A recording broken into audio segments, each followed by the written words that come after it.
Hello guys, ഇന്നൊരു പയർ പായസത്തിൻ്റെ recipe ആയിട്ടാണ് കേട്ടോ വന്നേക്കുന്നത്. അപ്പോൾ നമുക്ക് വീഡിയോയിലോട്ടോ. അതിന് വേണ്ടിയിട്ട് ചെറുപയർ ഒരു മണിക്കൂറെങ്കിലും വെള്ളത്തിൽ സോക്ക് ചെയ്യാൻ വയ്ക്കുന്നുണ്ട്. അതിനുശേഷം അതൊന്ന് വേവിച്ചെടുക്കാം. 1 കപ്പ് വെള്ളവും കൂടെ ഒഴിച്ച് അതൊന്ന് വേവിക്കാൻ വയ്ക്കുക. ആ സമയത്ത് നമ്മളൊരു 500 ഗ്രാം ശർക്കരയിൽ വെള്ളം ഒഴിച്ച് വെക്കുക. അതൊന്ന് പാനിയാക്കണം.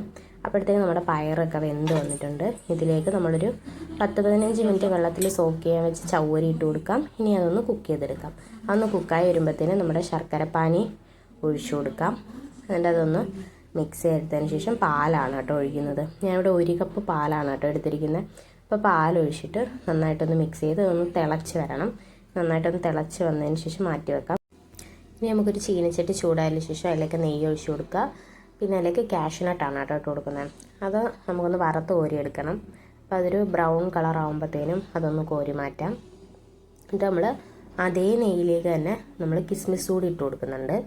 അപ്പോൾ അതുകൂടെ ഒന്ന് വേർത്ത് വരുന്നത് വരെ ഒന്ന് വഴറ്റി കൊടുക്കാം. എന്നിട്ട് നമ്മൾ അതൊന്ന് വേർത്ത് വരുമ്പം അതും കൂടെ ഒന്ന് കോരി മാറ്റാം. നമ്മൾ അതേ നെയ്യിൽ തന്നെ തേങ്ങാക്കൊത്തുകൾ കൂടി ഇട്ട് കൊടുക്കുന്നുണ്ട് കേട്ടോ. നമ്മൾ തേങ്ങാക്കൊത്ത് കൂടി ഇട്ടിട്ട് അതും ഒന്ന് മിക്സ് ചെയ്ത് ഒരു ബ്രൗൺ കളർ ആവുന്നത് വരെ അതും ഒന്ന് ഇളക്കി കൊടുക്കണം. അതും ഒന്ന് കളറൊന്ന് മാറി വരുമ്പോഴത്തേനും നമുക്ക് അതും കൂടെ ഒന്ന് കോരി മാറ്റാം.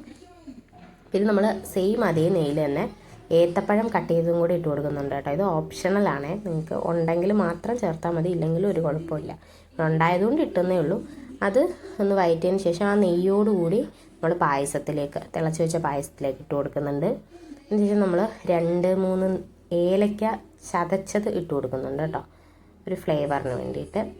അതും കൂടി ഇട്ട് കൊടുത്തതിന് ശേഷം നമ്മൾ വറുത്ത് വെച്ചിരുന്ന തേങ്ങാക്കൊത്തും കിസ്മിസും കാഷ്യൂനട്ടും എല്ലാം കൂടെ ഒന്ന് ആഡ് ചെയ്ത് കൊടുക്കാം. എന്നിട്ട് അതൊന്ന് നന്നായിട്ടൊന്ന് മിക്സ് ചെയ്ത് കൊടുക്കാം. ഇത്രയേ ഉള്ളൂ, നമ്മുടെ പയർ പായസം ഇവിടെ റെഡി. അപ്പോൾ എല്ലാവരും ഒന്ന് ട്രൈ ചെയ്ത് നോക്കണേ. അപ്പോൾ വീഡിയോ ഇഷ്ടപ്പെട്ട് സബ്സ്ക്രൈബ് ചെയ്ത് സപ്പോർട്ട് ചെയ്യണേ.